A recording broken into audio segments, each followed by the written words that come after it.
Okay? Except for recognizing the inferior rectal is going to drain into internal pudendal. Middle rectal is going to drain directly into internal iliac.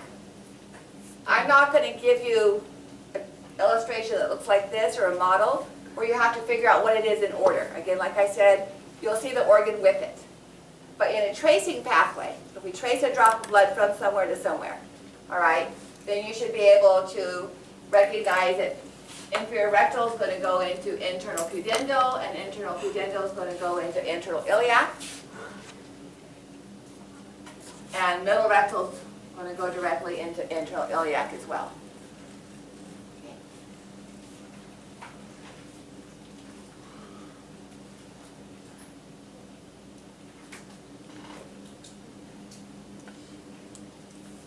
So now the veins of the lower extremity are also identical to the arteries in location. We have some superficial ones, but this is much simpler than the upper extremity. We just have two superficial veins.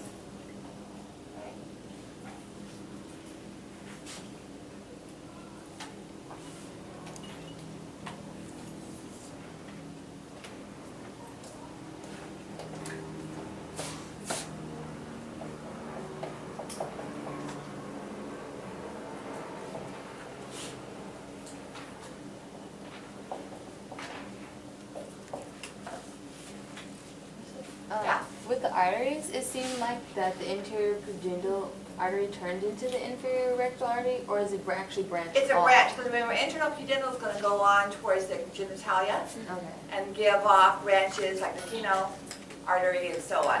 Okay, so it's just So it a really branch. continues on, yeah.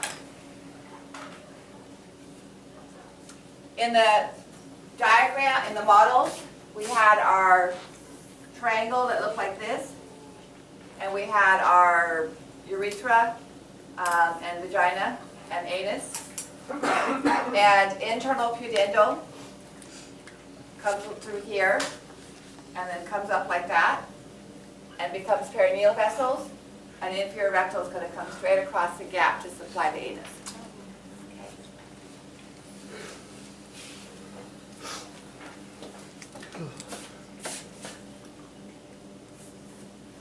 The nerve does the same thing, but the nerve is called pudendal nerve instead of internal.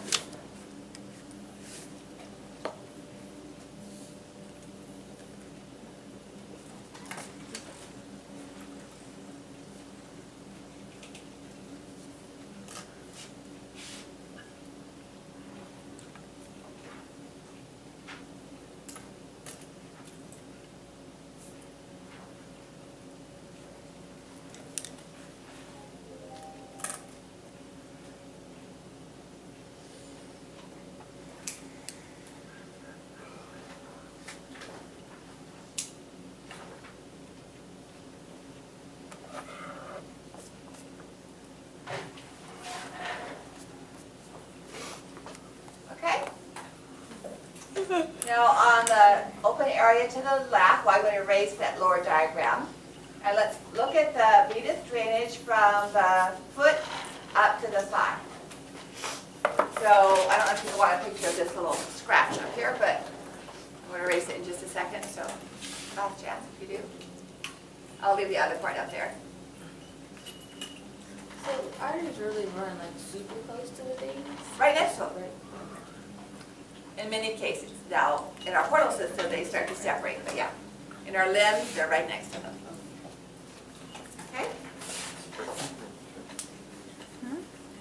So what did we call the artery on the bottom of the foot that carried blood to the big toe side? Not lateral. Medial. Big toe side. Medial plantar. All right? So we're going to call the vein by the same name. I'll draw it up here a little bit higher as well. So we have, I draw a dotted line to show that we're looking at the bottom of the foot. So we have medial plantar vein joining with the lateral plantar vein. So up here on the board, medial plantar vein joining with the lateral plantar vein at the bottom of the foot on the medial aspect.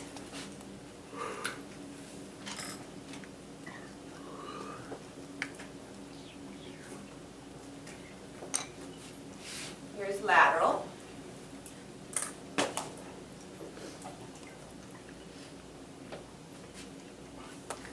medial, I'm just going to put MP and LP.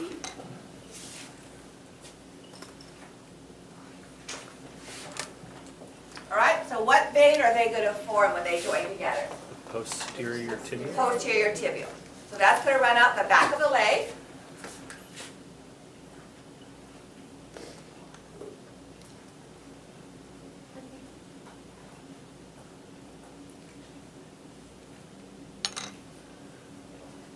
And then it's going to receive as the posterior tibial. Let's label that before we forget.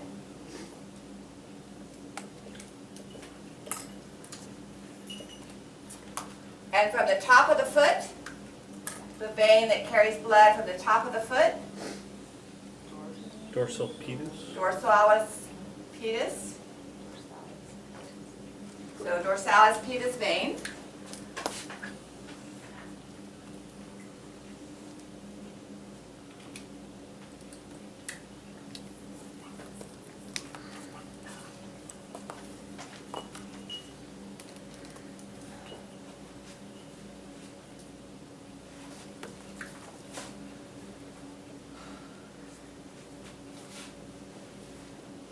And then as it enters the deep surface behind the anterior tibialis muscle, it's going to become the, Popliteal. well, it's still, dorsalis pedis vein is going to become, on the leg, anterior tibial vein.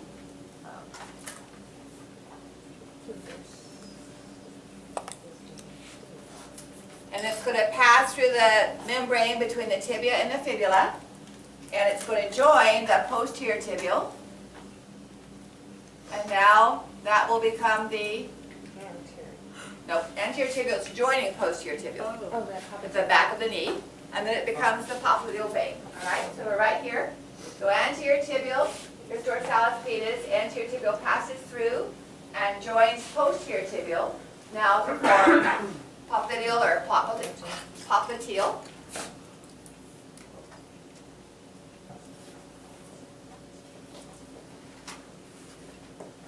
And that's going to pass through the adductor magnus muscle and become the femoral vein. When we see it on the thigh.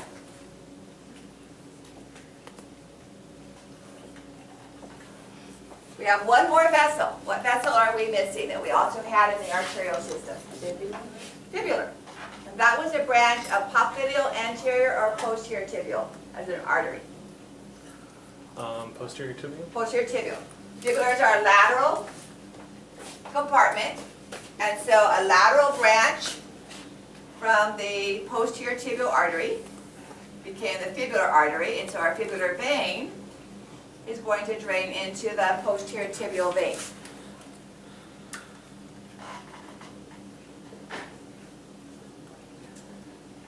What is it? Is it on the bottom? It's connected to the fibula. This on the side. Is that what This is lateral Okay. plantar here Okay. and medial plantar here. Okay, so if we look at our circulatory tree, I don't know if we should look at that. we have the common iliac. Here's internal iliac, so this becomes external iliac, and this is femoral. Just above, or here, somewhere here, depending on its muscle location, it's going to become popliteal. I would tag it just above the branch instead of you wondering, well, is it femoral or is it popliteal? All right. On the models, you can tell for sure. But if I wanted popliteal on this diagram, I would tag it just above the branch. Then it branches and becomes anterior tibial and posterior tibial. How do I know that this is posterior tibial? Because posterior tibial has the fibular artery as a branch. All right, now on our veins, here would be the femoral vein. Here is the popliteal vein. It has something else draining into it I haven't drawn on the board. It's going to have draining into it the anterior tibial and the posterior tibial, because here's the fibular vein draining into posterior tibial. That's how I know that that's posterior tibial. All right? So, all of those vessels are the same vessel in location, as we found our arteries by those same names. So those arteries and veins are going to be found together. And now we need to add in our superficial vessels. All right, we're not going to draw in all the multiple veins in the surface under the skin, but the major superficial veins, and there's only two that we're going to add. And they share one word. So we have the great saphenous and the smaller, lesser saphenous. That's it. Okay? So great saphenous is the longest vein in the body. It starts below the medial malleolus, so on the medial side, it stays medial. Remember the saphenous nerve from Bio 430? It was the femoral component of it was the sensory component of the femoral nerve. So femoral was motor to anterior thigh, and saphenous was medial to the leg, similar to our musculocutaneous nerve. This was right before finals, so I'm sure you guys were Yeah. wash that all out. All right, so we're going to have the great saphenous draining into the femoral just before it becomes external iliac, so up high here near the thigh. So this is a medial vessel. So it's draining into, this would be our inguinal ligament here. So it's still draining into femoral.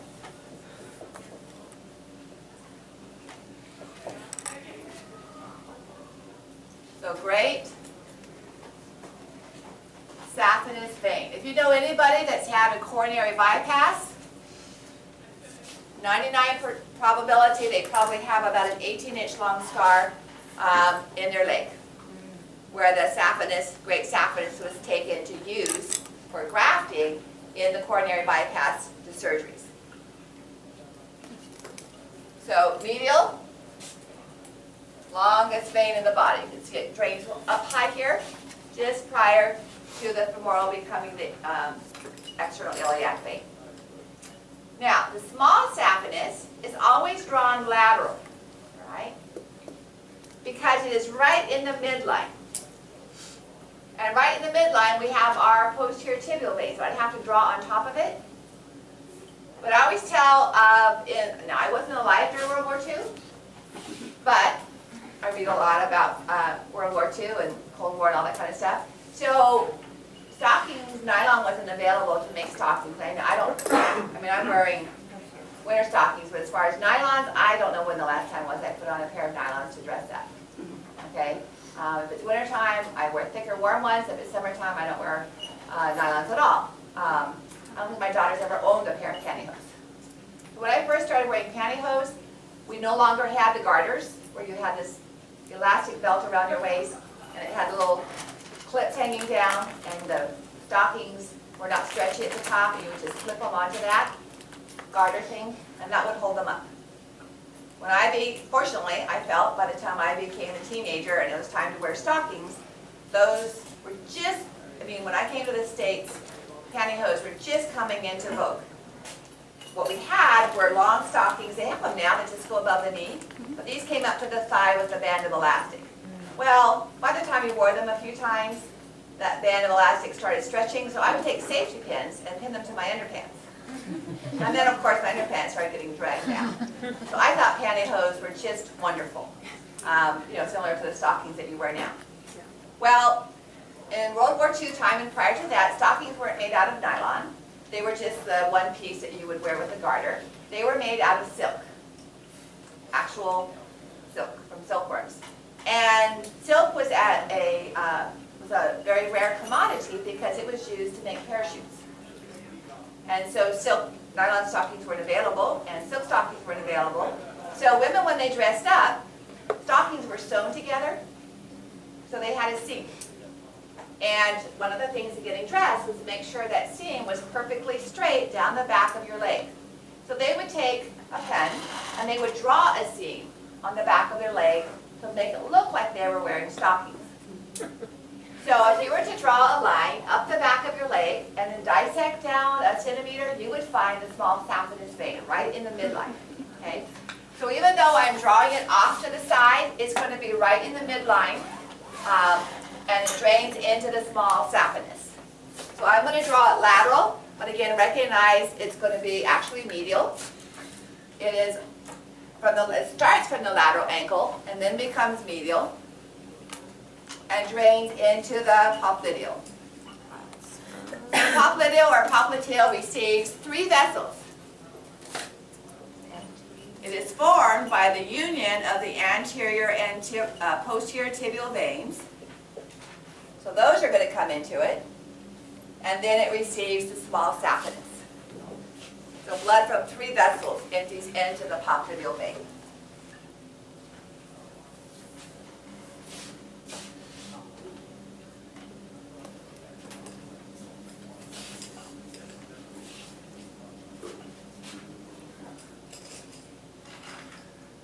Okay, so I'm done with that. Do you guys want to take pictures?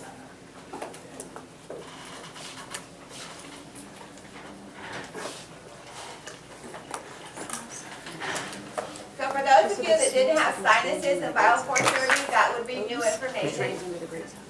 Jugulars instead of carotids.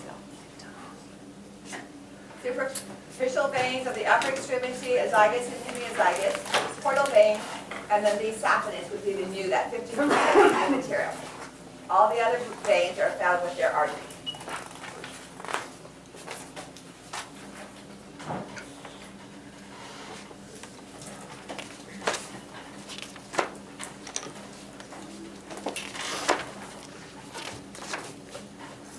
So that, we have left fetal circulation. It won't take too long, but we're done with our arteries and veins, okay? So as soon as I do fetal circulation, we'll have more lab time. Actually, before we do the lab time, is your case study 10, 12, 15, or 20 minutes? Maybe 15 or so. Okay, let's do that at about 11, 10, and we'll finish up with that, Okay. okay?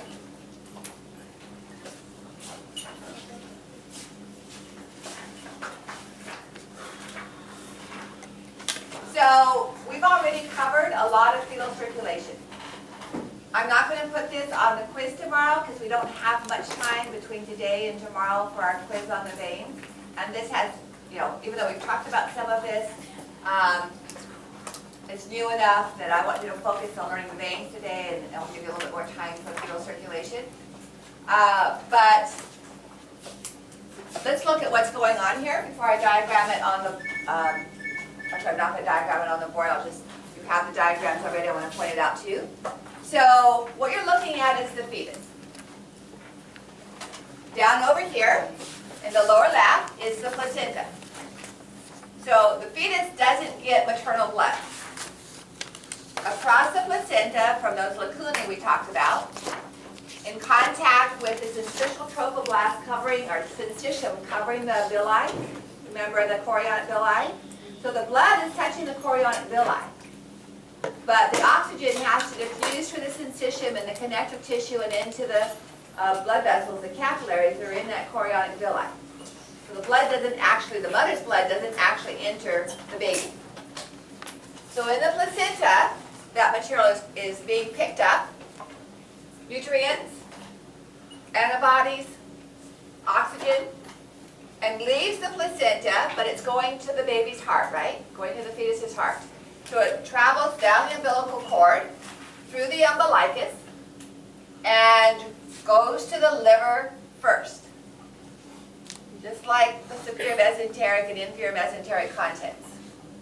Within the liver, it can go out to the liver and provide the liver its nutrients, or some of it will bypass all of that liver tissue and from within the liver go directly into the inferior vena cava. There it mixes with the deoxygenated blood of the inferior vena cava, enters into the right atrium at an angle that most of it is directed through the foramen ovale. Remember, it's oxygenated. It's been diluted by the inferior vena cava blood, but it's still oxygenated in comparison to everything else. That's going to go through the left atrium into the left ventricle, get pumped out the aorta. So all of this is familiar. So you get pumped out the aorta to the body, and that's what we see here. From the superior vena cava and some of inferior vena cava, we have deoxygenated blood coming into the right ventricle and going out the pulmonary trunk to the lungs. However, it's not getting oxygenated in the lungs, right? The lung alveoli are filled with fluid, so that's under high pressure. And so we have another bit of a bypass. Remember what that's called? Ductus arteriosus. Okay? So then the aortic flow is coming down the aorta, going to the organs of the fetus. Here's common iliac artery. Here's internal iliac artery. And off of branches of the internal iliac artery come our umbilical arteries. They're coming off of the aorta. But now, in comparison to the umbilical vein blood, all of a sudden we call it deoxygenated, even though it came off an artery. Okay? Because it's lower in oxygen than our blood coming from the placenta is going to be. So umbilical arteries are, this is kind of a confusing part, umbilical arteries are considered to carry the deoxygenated blood even though they're coming, the same content of oxygen as the baby's foot is getting. That goes back to the placenta, delivers the carbon dioxide gas and waste products, picks it up and comes back again via the umbilical veins. So that's what we have in this more stable structure here. So umbilical arteries to the placenta, umbilical vein back to the liver. A new term for you is that bypass in the liver is called the ductus venosus. All right, you already know foramen ovale, and you already know ductus arteriosus. Now what happens when the baby is born? Take a breath, pressures drop. Well, where's that breastplate chest cavity that you're protecting yourself with? It's over there.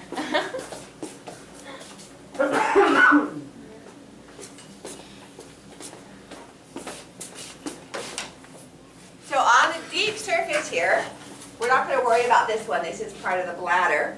These are the two umbilical arteries leading to the umbilicus. Once the umbilical cord is cut, blood's not going to be passing through, and those collapse. Just like the fossa ovalis is formed and the ligamentum arteriosum is formed. All right? The umbilical vein coming from the umbilicus leading to the liver also collapses because blood's no longer, it's been cut off at the umbilicus, the umbilicus. So that no longer is going to contain fluid, and it also collapses. So may I erase this? Let's see, may I erase this diagram over here? You guys have all that?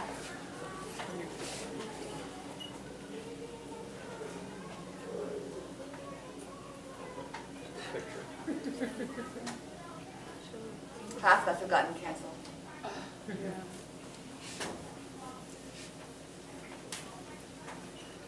So we're going to finish up with a list of fetal structures and their accompanying collapsed adult structures. All right? So we have umbilical arteries.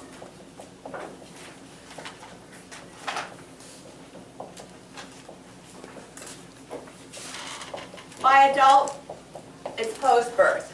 Maybe that's what I should put, because we find them in children too. So it's really post-birth.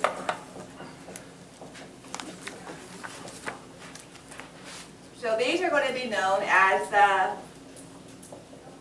medial umbilical ligaments. Those two gray lines that come right up to the umbilicus. They used to be the umbilical arteries. Okay. Then we have a single umbilical vein.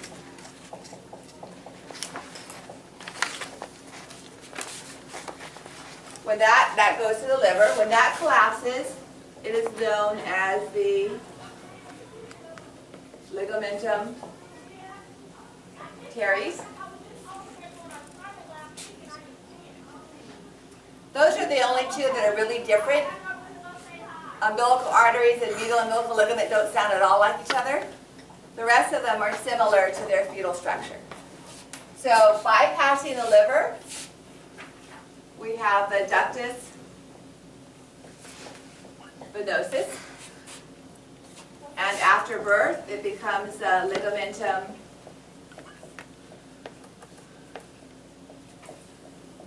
venosa.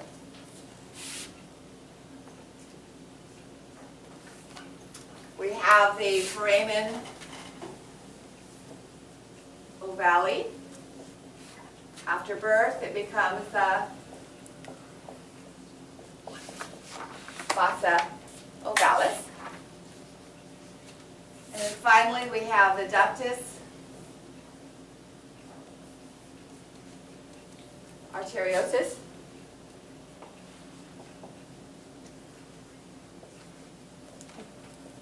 And it becomes ligamentum arteriosum. Okay. In the lab worksheet study guide, I think I give you the URL for the animated flow, if that helps you to follow that.